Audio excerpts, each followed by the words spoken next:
The Acolyte Episode 3 has finally dropped, and is it everything that the early reviewers promised? Well, if you're looking for a forced coven of witches who have immaculate conception of twins, then yes. Is Star Wars broken? Let's talk about that on That Park Place. Hello, I am Jonas J. Campbell, an investigative reporter for That Park Place, and here with me is the guy that I go to for all of my Acolyte Episode 3 Season 1 reviews, Mr. VashSky. Vash, are you ready to talk about 40 minutes of the most riveting television ever created? Do we have to? Oh, man, no, we're going to talk about the Acolyte, actually. Oh, folks, this one was difficult to get through, honestly. I mean, this is really tough stuff here. Yeah, my theory that I posited over on the Pro Show, because we're doing these immediately after reviews over on the Pro Show live streams, and there was a lot of people watching. There were more than 3,000 people in the live chat wanting to hear our review, which I wonder how many people were watching the show. I'm not going to say that more people were watching our show than were watching Lucasfilms. I don't think that we pull those kind of numbers, but I think our viewers were maybe a little bit happier with the product. I'm gonna say that here. So Vash, should we just start with a recap of what happens in this episode? I think we shall. And to answer your question, Jonas, I believe Pro did actually put out a poll on that after our post-show live stream, I should say. And from what I saw there, I think 93% of people who were actually watching WWE Pro didn't actually see the episode. So I don't think you're so far off there. But let's go ahead and get to the recap. Yes, let's do it. First of all, this one is a flashback episode. So obviously episode 1 and 2 already came out. They probably should have been classified as the first episode and just call it a double-length episode. There's a lot more plot in those first 2 episodes. There's a lot more characters to introduce. The only new characters we really get are, well, I'm going to say Mother Inasaya, which sounds like actually Mother NSA in my opinion, and her partner, her lover, her girlfriend. I don't know. She's a Zabrak, which I've heard that Zabraks are not the same as a Dathomirian, even though I do believe the Zabraks are from Dathomir.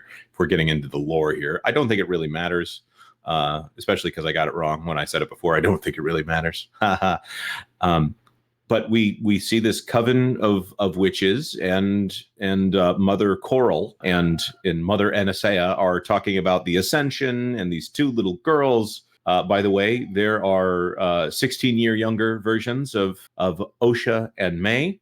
Vash, what do you think they're going to win an Oscar for their performances, or perhaps an Emmy for the performances of these young actresses? Yeah, no, I don't think so. I believe the actresses, it's Leah and Laura Brady. I distinguish them because they're 2 actresses as children, but then they're played by the same actress as adults. It's very strange, very weird. Yeah, their performances were definitely lacking. Look, I'm sorry. We don't mean to go after the kids or anything like that. It's just, they had to really carry this episode, right? The whole episode was a flashback to their childhood, and they had to really kind of own it. And unfortunately, that wasn't executed to the degree that probably was intended by the creators. Right. If I'm going to say anything about these young actresses here, they probably should have focused on children less if they were doing what they were doing in this episode. You find a way to shoot around that to try to minimize the amount of dialogue given by children on screen if you don't have like a Freddie Highmore or something like that. Because there are child prodigy actors and actresses out there, and these girls might have a promising career when they get to the age where they can act. But until then, I really don't know. But there's some indication that they're the only children here. They're asking for childish things. It's funny to me. They don't have ice cream, but they do have spice cream. Spice in Star Wars is supposed to be kind of like a drug. So I don't understand why they would be giving children spice creams. But anyways, these girls are having a discussion about whether or not they want to go through with a ceremony called the Ascension, where they, I guess, become full members of this coven of witches. And there's some discussion that goes on here. And this is the part that everyone is talking about here. There's some dialogue that says they have no father, which is, that's vague enough that I thought, oh, okay, well, there could be some father that is just not to speak of. There's a problem with that in society today of absent fathers. But no, No, they very explicitly say, no, no, no, I carried them. And the other one says, and I created them. So we have immaculate lesbian conception here in Star Wars. So fascinating. Vash, are these the new chosen ones, a la Anakin Skywalker? That's the implication, I suppose, being made by Leslie Headland here. It's an interesting decision. That is for sure. They also use, I believe, during the ceremony, they use the terminology unnatural. So that's another kind of connection to the prequels, right? I believe that's part of the whole Plagueis the Wise speech that Palpatine gives to Anakin back in the day. So you got that connection right there. The line is specifically, we were forced into hiding because some would consider our power dark and unnatural. That is a line from the Coven. Right. There's nothing specifically about the Coven where they're really trying to portray them as evil. Mostly they're talking about how other people call them evil. So I'm not making any judgments about anyone's choices in the real world here, but there's a lot of very reactionary language that comes from them. You know, they talk about all living things are connected by the same thread, and thread has a capital T in the subtitles. Like the joke is, may the thread be with you, a thread that is woven through everything. Some call it a force and claim to use it. It's another origin myth for what we've called the Force here. So first of all, they're pushing on the idea of Anakin Skywalker being the chosen one, and second, they're pushing on the idea that Jedi have the trademark here on using the Force, or the Sith, I should say, the Jedi and the Sith, and all that, because the Jedi and the Sith are both ones that would claim to use the Force. But it's really close. It like ties to your destiny. It binds you to others, not just binds the galaxy together, but specifically binds you to people. And I don't know, it just kind of changes the nature of the Force. And these people are portrayed in many ways as like the protagonists of this story here. Is that a fair way to put it? Like, Vash, these are not people that are portrayed as villains. In fact, if there is a villain, well, Vash, maybe you can speak to that a little bit. Yeah, I Leslie Headland has gone into this about how we're gonna not characterize villains and heroes and all that, and we're gonna look at the gray space in between and see how the Jedi are flawed, and how these who would be considered otherwise, these witches or the Acolyte herself, right? They would be considered villains in media of yore, but now they're really the good guys, and it's really all about power and who wields it and all this kind of thing. I think that's what is most profound, and what Leslie Headland was trying to impart on the viewers in this episode. Yeah, it's funny to me, if there's anyone portrayed as a villain in this right now, I don't think it's Osha. Oh, wait, May. May is the evil one in this one. But I don't think she's portrayed as a villain, even though she does haul off and say, I will kill you. It really literally comes out of nowhere. She just, out of the blue, yep, decided today, just in the same way that one character decided, oh, well, I want to be a Jedi. The other one says, I will kill you. Doesn't seem to upset the other one, by the way. The thing that upsets her is she takes her notebook, and then she decides to burn down the entire place. A stone facility, if I can point that out as well. Yes, this is what I kept asking in the chat on that live stream right there. How did the stone how was it set on fire? How did this whole place burn down if it was all made out of stone? Now, apparently, people are coming up with all these theories like, oh, well, it was enriched with minerals, you see. And it's like, okay, maybe, but then why are there like patches of fire representing this place burning down at the end?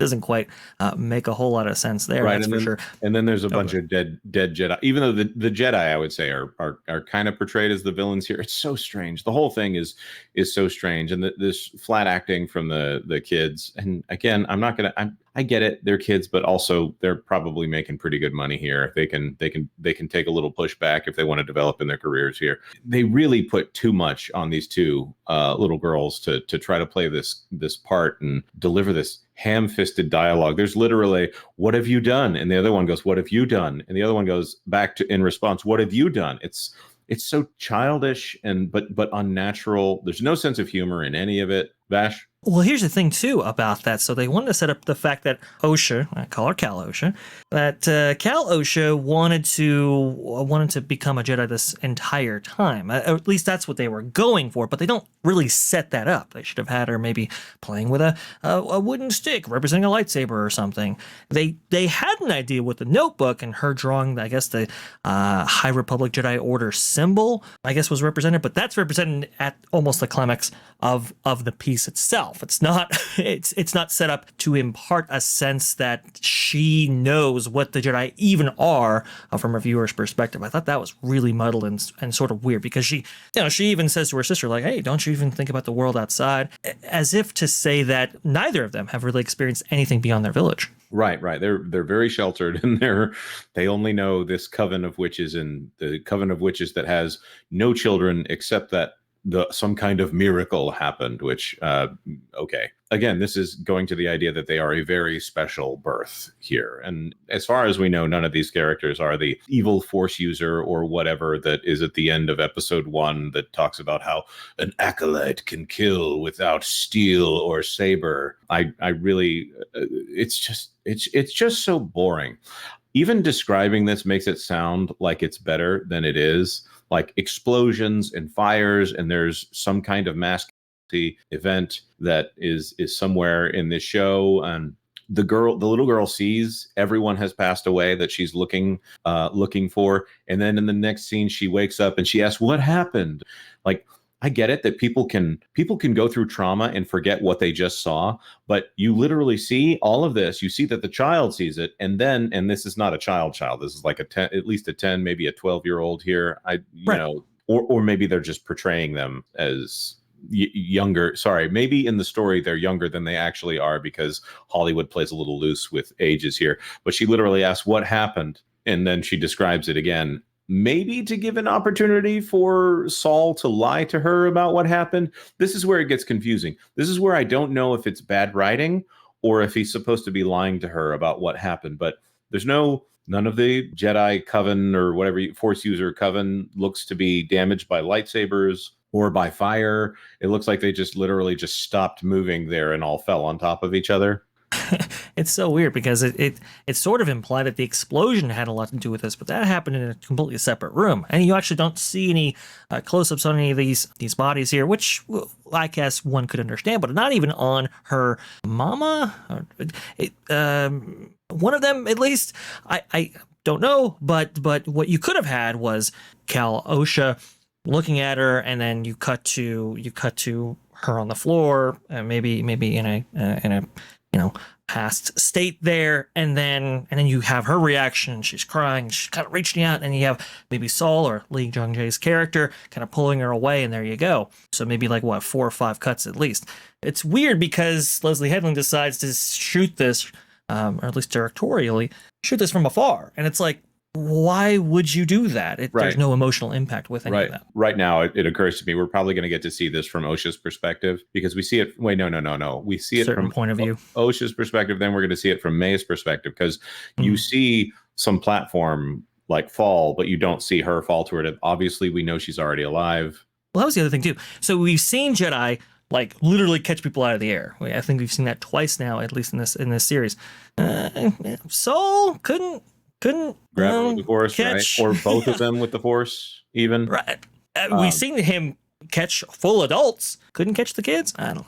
Yeah, this is so weird to me. Also, Saul's maybe his last line is, "You are going to be okay. You will never feel like this again. I promise." That is such a weird line and so awkward, and I just don't understand any of this. See, there's the fact that it kind of breaks the canon, and I don't want to say that I'm forgiving of the fact that they've done this, but Star Wars is kind of dead right now anyways. Not a lot of people are watching it. Less than 3% of Disney Plus subscribers are watching it, even according to Disney's own metrics that they're bragging about. The biggest show on their platform, the biggest premiere, most people that have a subscription to Disney Plus are not watching this. So that's not a great statement there. And then they start doing all this weird stuff. I don't know if they're trying to drive to a new audience. I don't know if this is, clearing out the tanks so that they can do something spectacular in a few years. I kind of hope. I don't know. But this is the great crime here is if it was great, If it was good television and they broke the canon, okay, we can have a little argument about that. But to me, this is the greatest crime of this show, is that it is just kind of boring. Even when big things happen, it's not really that interesting. And I think that's the great crime of Star Wars these days. Gone are the idea of, big adventure and this band of misfits that are going to save the galaxy. A young boy who wants to be heroic. You got your wizard type. You've got your rogue that is inherently funny and a space dog and a princess and all this stuff. And now you have essentially nothing. I couldn't tell you a single character who has any sense of humor or any point of view here that I go, yeah, that's somebody I look up to. The closest I would say is Lee Jung-jae.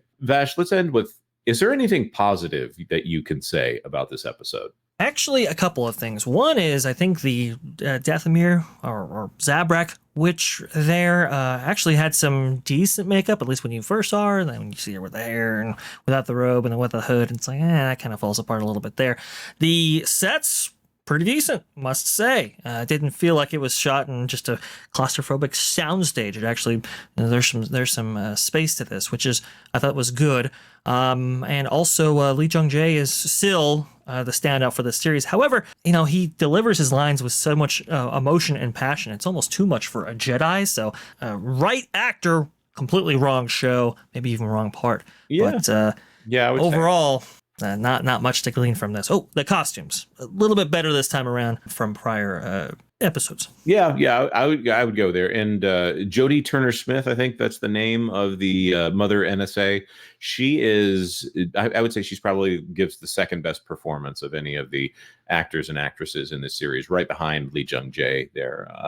I still am holding out hope that Yord is going to end up stepping up here, but I get the feeling that Yord is going to be the one that they assign all of the Jedi's principles to, and therefore he's going to be wrong or villainous in some way. Because when it comes down to it, this looks like it's all being set up to make the Jedi the evil ones. And, or I should say, to not make them paragons of morality, but instead make them, quote unquote, just as bad as everybody else. And really, that's why it's not really Star Wars here. But that being said, we want to throw this to our commenters here. I am not going to give a numerical rating to this. I'm just kidding. I'm giving it a 2.5 out of 10. It's even worse than the last one. I gave the last one a 5. You're giving it a 1? 1, yeah. 1. All right. Well, you can average those out yourselves, folks. Be sure to round it to the nearest whole or half number there.